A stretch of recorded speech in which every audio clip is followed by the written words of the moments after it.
Hello everyone, my name's Sue Ralph. Last night I posted a photo of a post-it note holder that I'd made for someone, and I had quite a few comments which were lovely, thank you, but also a few of you wondered if I could do a tutorial. So here goes. I'm doing this on my mobile phone, so I really hope this is going to come out okay for you guys. Okay, so to start off with, you need a piece of cardstock which is 6 3/4 by 3 1/4. And then what you need to do is you need to score it at 3 1/4 and then 3 1/2, and then fold it on those score lines to give you a holder for your post-it notes, as you can see, just like that. What I've done is I've got another one here which I've just taken the corners off just to round it off to make it look a little bit nicer. I then cut another piece of cardstock which was 3 1/4 by 3 1/4, and then what I did, I just brought in a border punch. This is a Stampin' Up one, and I just did the two edges just to give it a little bit of a different look. And then when I did that, I got my silver embossing powder out, and with Versamark I just stamped up the swirl of this stamp set called Established Elegance. And then pulled on the embossing powder and heat set it. This stamp set I also used the nib which is going to be used to make our quill, which I'll show you in a minute. So then what we need to do is we just need to put some tape. I'm just doing this for quickness. I suggest you use double-sided tape, and then just centre that on top of the piece that you've cut. You can do it either way, it doesn't matter.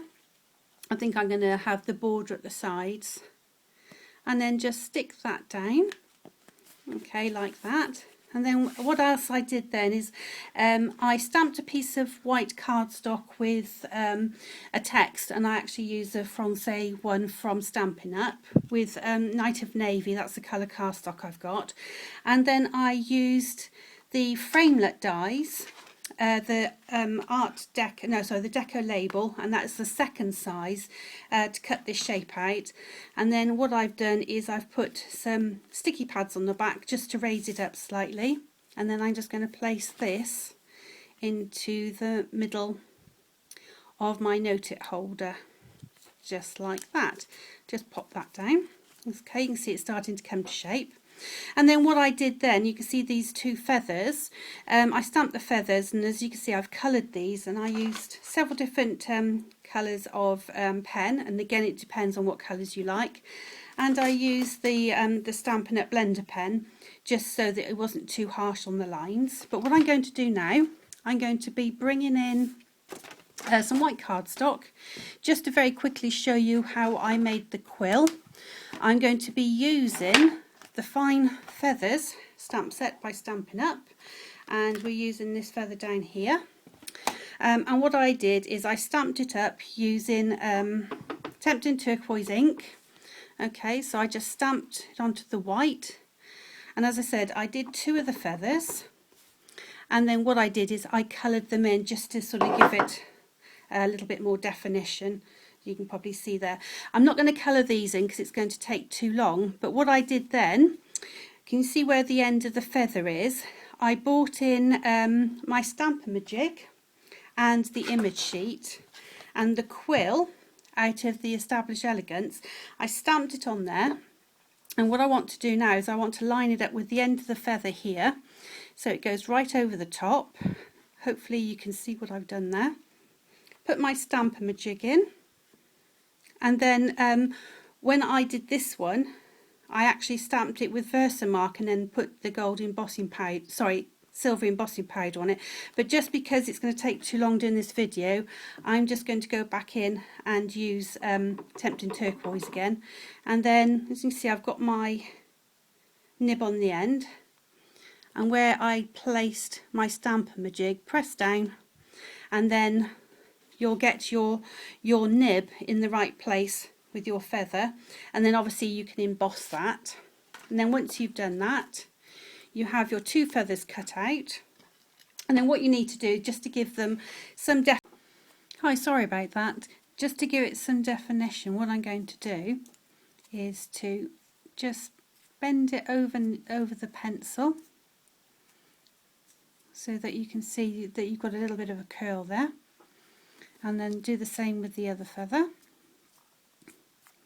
And then I'm going to take some pin flare glue and I'm going to pop some just on the inside of the one that I've just taken the end bit of the feather off. Oops, just get that glue there.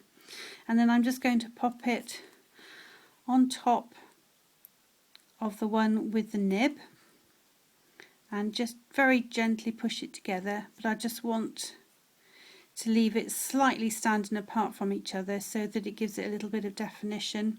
It looks like a feather. And then where you can see the join, when this is just dried in a couple of minutes, I'm going to put a couple of diamonds across there. Okay, what I also did then is to take some cream cardstock, and I stamped the sentiment hello in the Night of Navy, and I used the framelets to cut out the shape, so that's like that. And then I'm going to use my dauber again, sorry, I can grab it, and some brown ink, and I'm just going to go around the sides just to make this look a little bit older, like an old scroll, like this. And then I'm just going to take another stamp with Night of Navy, and this is the Gorgeous Grunge stamp set, and I'm just going to use a few of the little ink dots just to make it look as if the ink pen is splattered across. I'm going to take my pencil again, just going to roll it just over this piece here, and just to try and get the edges rolling up as if it's like an old scroll. And then what I'm going to do is I'm going to